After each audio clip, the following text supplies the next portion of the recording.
there's a temporary advance like a facility with the central bank. Now, 2019, we had 200 million kina overdraft facility down there. It's like an overdraft facility. This year, they've increased it to 2 billion kina. 2 billion. 2 billion kina. From 200 to 2 billion. Now, that's like 2 billion and only using penis. Now, only sort of money yet. Yes. 2 billion kina.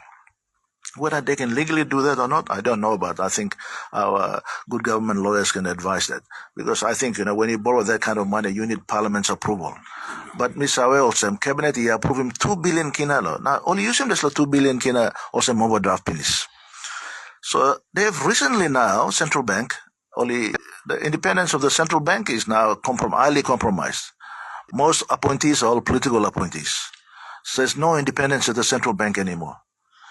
Only recently, I think last week or a week before that, central bank issued a instruction that all the superannuation funds, that's all you workers in the country, hear this properly, all you workers in the country, that you have no right to invest in overseas investments. Your investment manager or your board or your management team cannot look for those investments and invest overseas. They've blocked that now, Why did they do that? Really? So there's an instruction already. It's public already. So they can't invest overseas, despite the fact that we would definitely direly need forex right now. Before they were allowed up to, I think, 33 or 35% of their portfolio they can invest in overseas where there's good investments. But now there's a restriction and they've stopped that. Why? Because every time they go to try and borrow money to issue treasury bills, what we call government and sort of money is issuing treasury bills, short-term treasury bills for 12 months or so down at the central bank. And they have to do an auction every week. So over the last few months, I think 3 or 4 months now, every time they do an auction, no man like buying this or papaya. And treasury bills and promise law all but talk also you give me 350 million kina or 100 million kina but me buying you this interest over the next 12 months. So there's been under subscription of those treasury bills.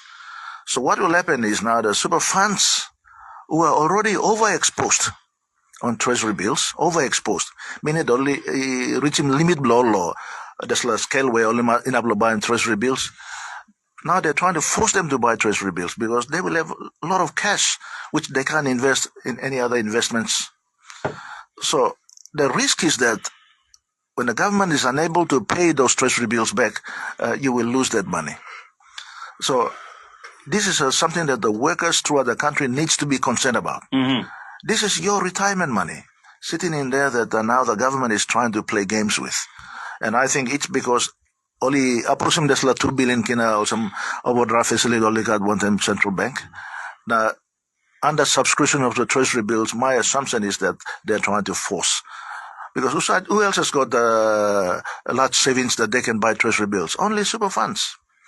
And this is what it's coming to. The desperation of a government looking for money everywhere. The cash flow crisis, yeah. The cash flow crisis that is happening. You go beg IMF, beg ADB, beg Australian government. You may walk around, Karam Desla, begging ball, you may run to please, I'll me blalo, loan about, give me advance money and supporting budget, and this kind of something. I mean, Bagaram, Karam, tribal semi gamlo country blame me. Tribal semi gamlo country blame me.